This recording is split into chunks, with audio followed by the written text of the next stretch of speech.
Bà ơi, đây cháu bảo.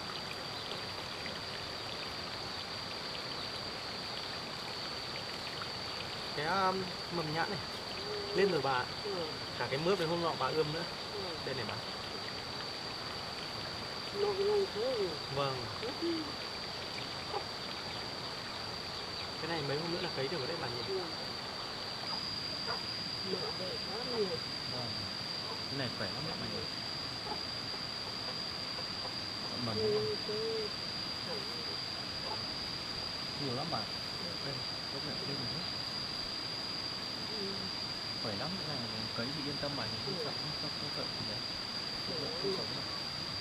Như thế này chắc là mấy hôm mình cấy được đấy bà nhỉ?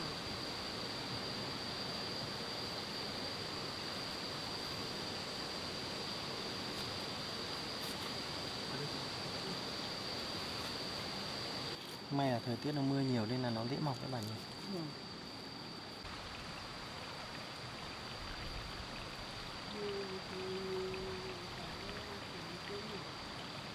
Đúng rồi bà, mùa này đúng mùa này là mùa dâu da chín đấy. Thế bà có nghĩ ăn dâu da không? Vâng. Thế thì để cháu ra vườn ra xem là ngoài vườn có cây nào chín thì cháu vặt về bán nhé. Vâng. Thế thì bà ở nhà nhé, cháu đi lấy đồ cháu đi ra vườn.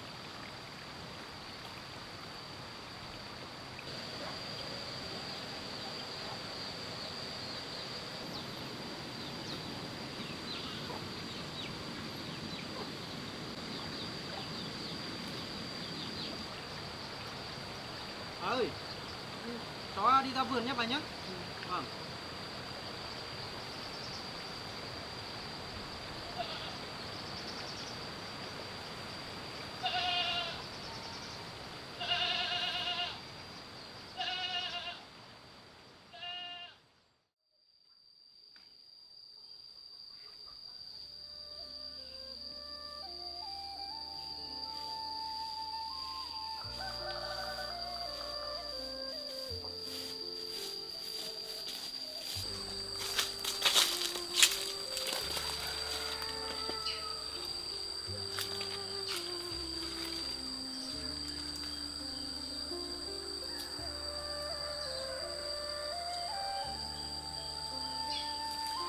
Cái này vẫn còn chua. Chưa chín.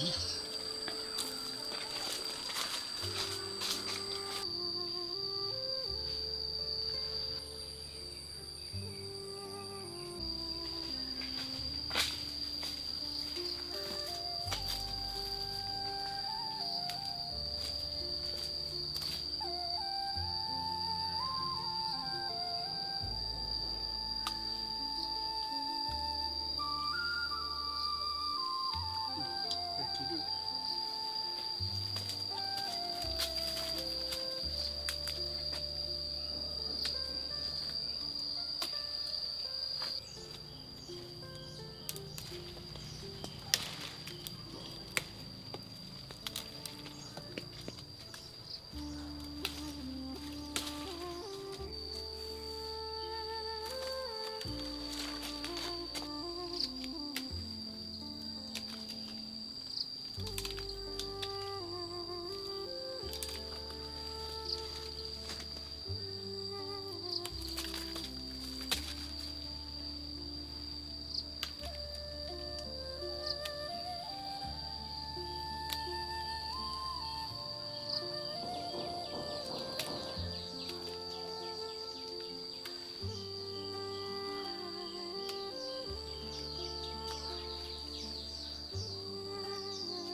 Mình sẽ lấy 2 cây này về cấy.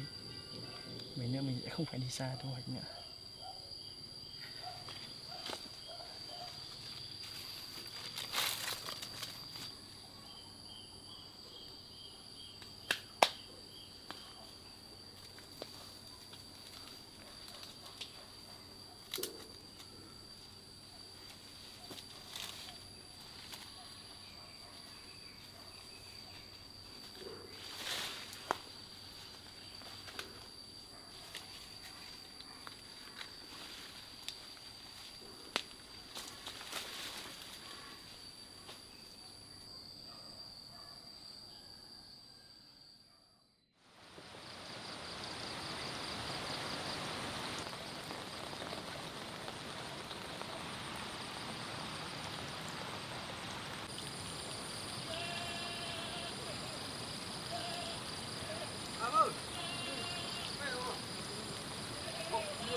Có mấy cây bà nhưng mà mỗi cây này chín thôi. Cây này sai lắm mà. Xem này. Vâng. Sai mà. Lắm. Ăn thử không? Sao ăn thử không?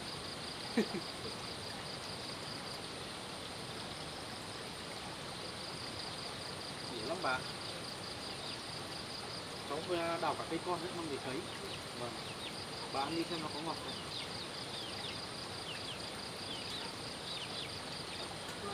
Vâng. Em có đào cả 2 cây con này nữa bà.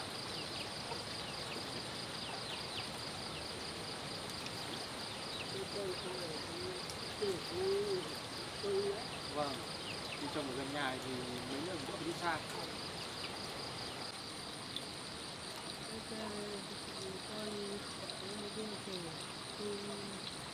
Gần cái này khi nào có quả thì cứ cần đi tìm xa.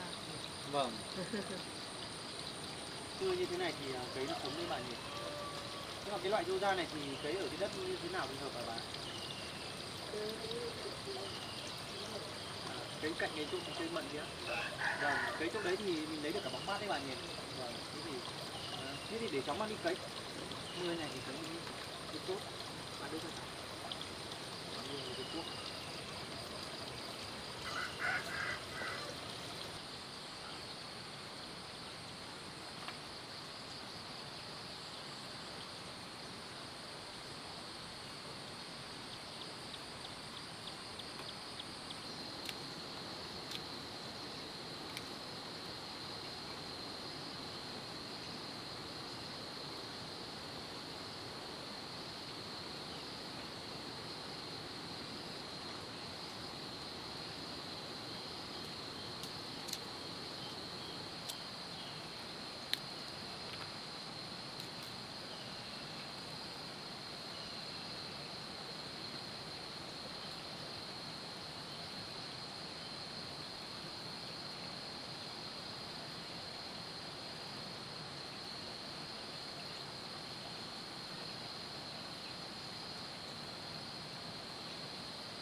bà bóc nhanh vậy? Không rồi bà? Nhiều bà nhỉ?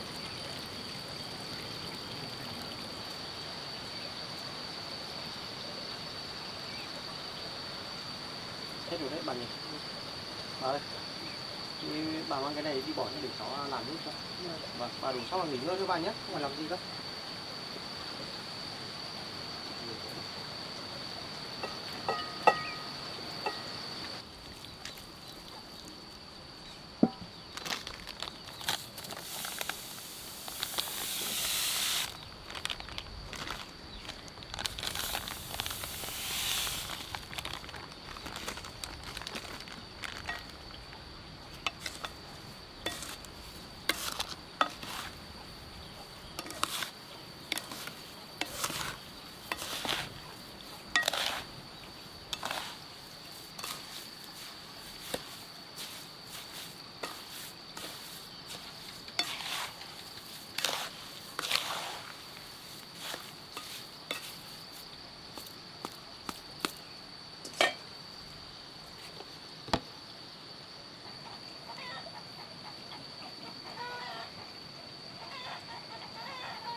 chỗ à?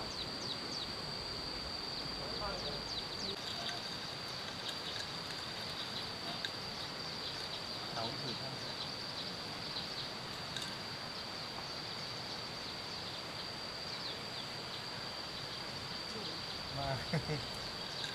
Mà Không ấy, cháu làm nhiều lắm bà. Cháu làm được cả 2 hũ nhỉ. Lúc nào bà muốn uống thì bà lại pha uống bà nhé.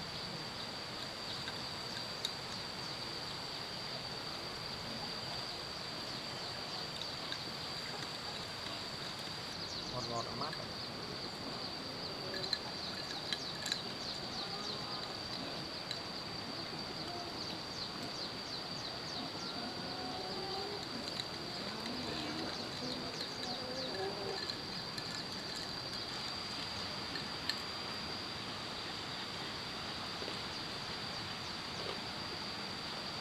Mát như vậy nhỉ.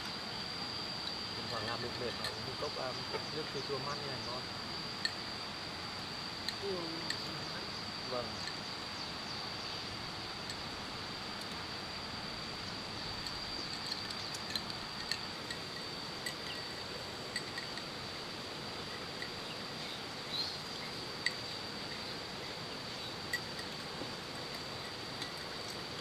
Vào nước thì đợi tai cũng có một hết không bạn? Vâng. Có ngọt quá không bạn? Vâng. Ngon nhỉ. Vâng.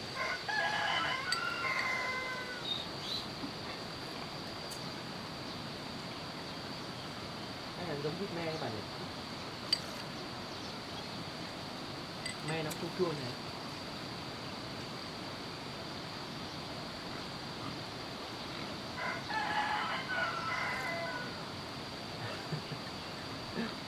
Đó nghe cháu nói gì ạ? Nghe ngon quá à?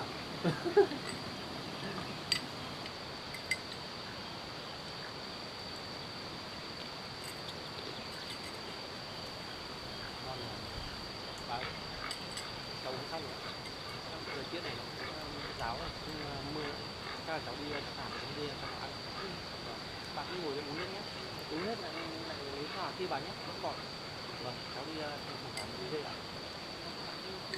Vâng.